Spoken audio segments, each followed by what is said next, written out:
Buenos días, Javier. Hola, buenos días, María.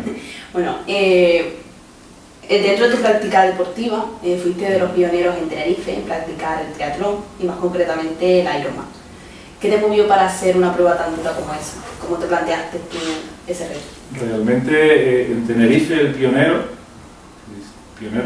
fue Tito Pérez, que ya por allá por el 93, 94 se inscribió en Lanzarote y fue, digamos, el primer loco del que nosotros tuvimos conocimiento. Él después siguió practicándolo porque se desplazó a Estados Unidos, donde en Estados Unidos realmente tenía gran auge esta práctica deportiva, y luego esporádicamente iba gente de Tenerife, de Las Palmas y lógicamente más cercano de Lanzarote porque era allí donde estaba irrumpiendo esta actividad deportiva. Luego en el 97, 98, después de haber hecho algunos maratones, migramos hacia Lanzarote y descubrimos este tipo de actividad y bueno, tanto Vicente Molina como yo intentamos acercarnos a ella y lo primero que hicimos fue una prueba que era un duatlón en Las Palmas de tipo Powerman y luego pues seguimos entrenando, la verdad que sin ninguna directriz, sin ningún conocimiento en torno a esto porque no sabíamos a quién acudir.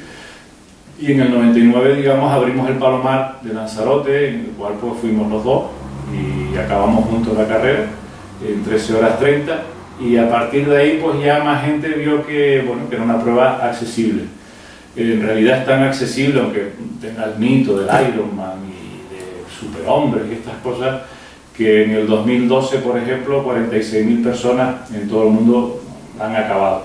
Es bien distinto si el participante concurre en ella para acabar la prueba que si lo que quiere es conseguir un tiempo. Pero acabar la prueba es asequible a, digamos, cualquier tipo de deportista que tenga un bagaje previo deportivo. No es una prueba como para empezar por ella iniciándose en el deporte. Bueno, a partir de este momento has sido modelo a seguir, muchos son los que han seguido tus pasos. Y mal hecho. Bueno, sí.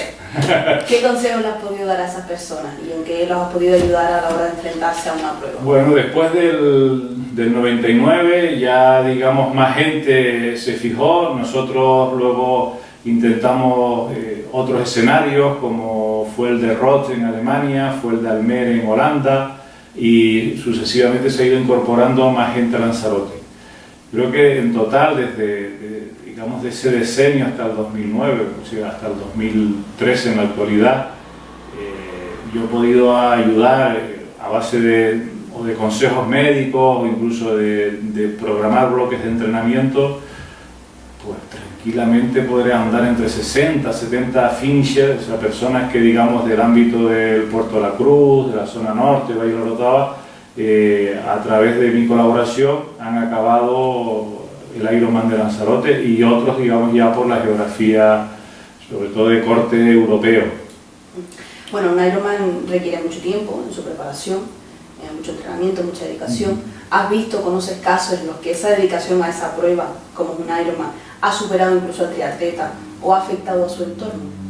Sí, o sea, un Ironman es una prueba a la cual si no entrenas, no vayas, porque, digamos, se hace muy dura y es muy larga en el tiempo. Y luego, si la entrenas, el objetivo principal debe ser llegar a la salida, porque ya después, lo que es la prueba en sí, aunque, digamos, tenga todo este áureo que tiene alrededor, el mito, tal, es tu día, digamos, de happy day, es tu día de cumpleaños, ¿no? Tú has preparado eso para disfrutarlo. El problema viene en entrenarlo. O sea, al ser 3 disciplinas implica que hay que dedicarle un tiempo. Bien es cierto que, por ejemplo, nosotros en el estudio que hicimos 2008-2009, el grupo de 12 y de 15 personas que fue acabó entre 11 horas y media y 16 horas con una dedicación media en una ocasión de 12 horas y media semanales y en otra incluso de 8 horas y media semanales. Y se acabó la prueba. Lógicamente, cuando el grupo se preparó con 8 horas y media, los tiempos fueron, digamos, más lentos. Pero en ningún caso, digamos, ese modelo de periodización de entreno implica grandes conflictos. Los grandes conflictos de entrenamiento pueden ser o por el maratón o por pruebas de larga distancia, ahora mismo la montaña, etcétera, es que implica un gran número de horas dedicadas al entreno. Eso sí que puede entrar en conflicto con el propio deportista, desde el punto de vista de su salud personal, desde su salud laboral, desde su salud familiar.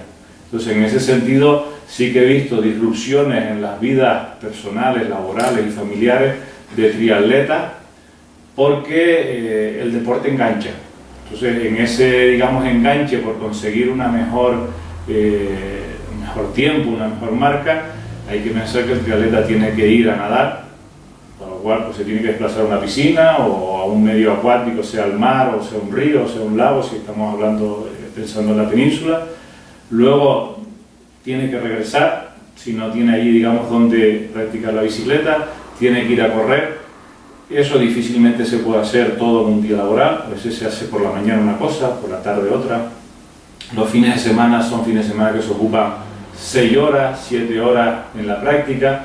A veces la práctica deportiva y otras veces porque tienes que ir a nadar a un sitio, tienes que cambiarte ropa, tienes que coger la bicicleta y ir a otro sitio, etc. Entonces eso lógicamente implica una dedicación.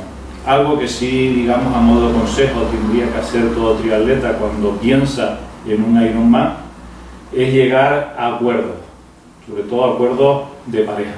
Son muy importantes porque a veces la pareja sufre las consecuencias de una persona que se obsesiona bastante con esto y al final acaba desapareciendo lazos de amistad entre ellos. Bueno, es muy habitual encontrarse a personas que empiezan a practicar deporte, que se ponen como objetivo, como meta, terminar un maratón, un triatlón, un Ironman, incluso carreras ultra, sin experiencia previa. Sí. ¿Qué le dirías a esas personas que no saben físicamente lo que se enfrentan? Es difícil. ¿Qué decirles es fácil?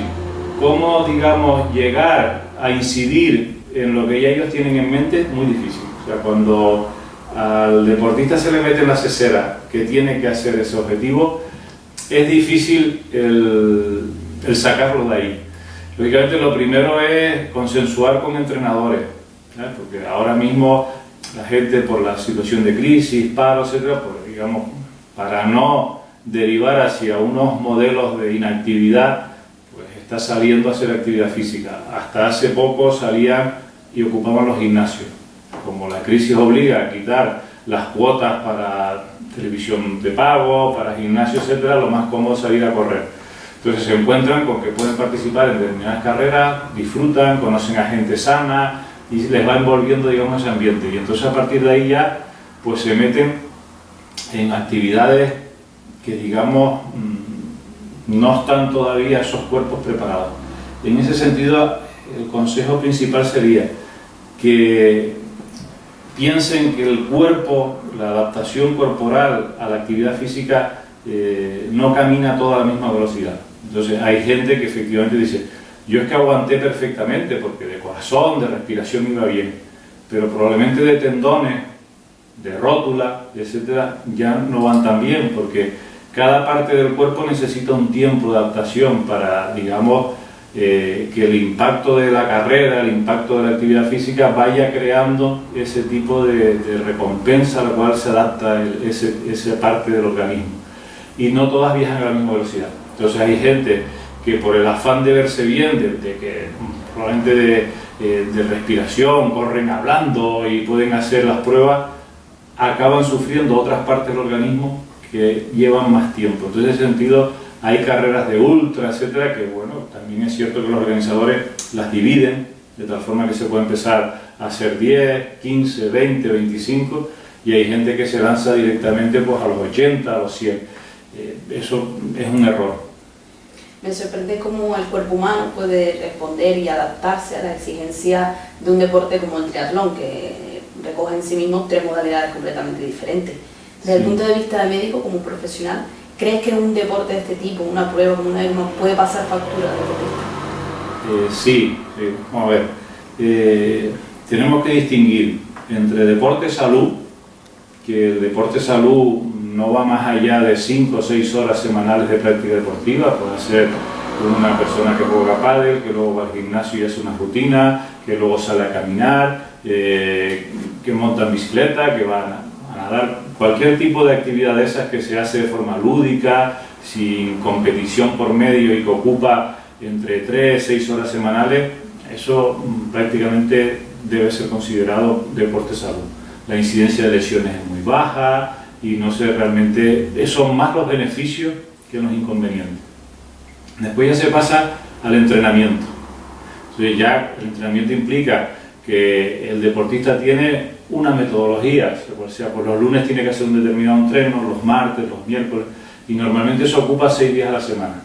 Dependiendo de qué deporte, puede ocupar 1 hora, 3 horas, pero ya, digamos, nos metemos en una banda en la cual entre 6 horas a 20, 30 horas semanales, el deportista dedica de su vida a la actividad física. Y luego hay otra sección, otra parte, que es el deporte profesional, que es, digamos, el sujeto cuyo trabajo es desempeño de actividad física. Puede ser de término de tipo futbolístico, como atlético, como triatlético, del modelo que queramos. Puede ser escalada, pero esa es su vida. Y de ahí, digamos, obtiene su recompensa laboral y estructura su vida en torno a eso. La gran bolsa y el gran problema en cuanto a la pregunta que te refieres es el volumen de gente que practica deporte imitando profesionales, teniendo familia, trabajo, razones sociales a las que atender.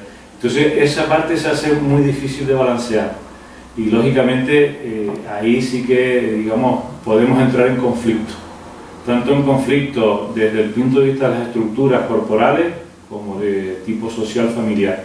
Y digamos, en ese sentido, sí es cierto que tenemos que empezar a pensar que la actividad física, al igual que la debemos proponer como fuente de salud, como una fuente capaz de servir para el control de diabetes, de hipertensión, de colesterol en la población, tiene que empezar ya a existir una línea en la cual empecemos a decir cuánta actividad física puede ser perjudicial. Y no toda la actividad física, digamos, es beneficiosa. Se puede convertir también en un arma de doble filo en la cual podemos entrar desde el punto de vista psicológico, psiquiátrico, en el mundo de la vigorexia, que, digamos, en general la población la asocia con el sujeto culturista que va al gimnasio y que quiere ponerse cachas y quiere crecer muscularmente, y que hay que extenderlo también al ámbito del entrenamiento de la resistencia, deporte de resistencia, etc. Y, digamos, es el sujeto que realmente acaba solo viviendo en una burbuja deportiva, y luego los aspectos físicos en los cuales determinadas prácticas por sobresolicitación y sobreuso acaban produciendo lesión. Entonces, ¿hasta qué punto el deporte produce beneficios? Evidentemente los produce, pero digamos, con estos retos que en un momento dado aparece, digamos, una persona extraordinaria que se sale fuera, digamos, de lo común, y que ya luego ese fuera de lo común empieza a ser de uso común por un montón de deportistas, ¿hasta qué punto eso es saludable? Hay que empezar a cuestionárselo también.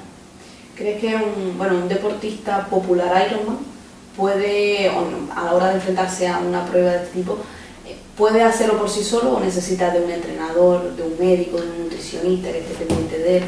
Un deportista de tipo popular se vaya a acabar, prácticamente pues lo que hace la propia dinámica del entrenamiento le va a llevar a conectar con otra gente que haya acabado. Entonces, digamos, en esa línea, si su ilusión es acabarlo, perfectamente se puede hacer sin necesidad de grandes ayudas externas, de tipo metodológico, puede ser nutricional, puede ser de tipo biomecánico, etc. El problema es que todos empezamos una prueba como el Ironman a entrenarla pensando que todo el mundo te dirá yo lo único que quiero es acabarlo, y eso realmente se acaba convirtiendo en una mentira que se auto expone el propio deportista, porque realmente se empieza así y a los 3 meses, 2 meses de estar entrenando, pues el propio compañero le va a decir: hombre, yo te veo que, ¿cómo que 17 horas? Yo veo que por lo que nadas y como vas en bici, lo que corres 15 horas. Y al siguiente mes, la verdad que has mejorado, yo creo que tú 14 horas.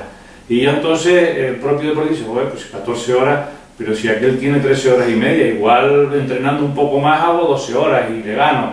Y ya se empieza en esa dinámica.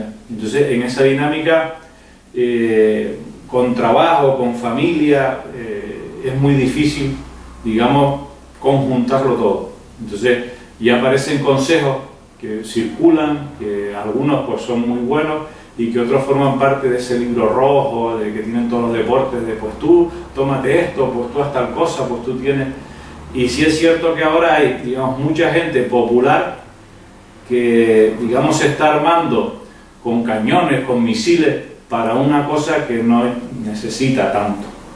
Y luego está la otra gente, digamos, el profesional, que lo que intenta es conseguir una marca o una clasificación muy respetable porque tiene unos sponsors a los cuales tiene que atender porque le sustentan su vida laboral, que lógicamente ellos sí que tienen mucho asesoramiento.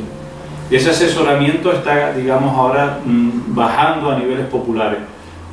Para determinadas cosas, digamos, para determinados viajes no hace falta tanto coche.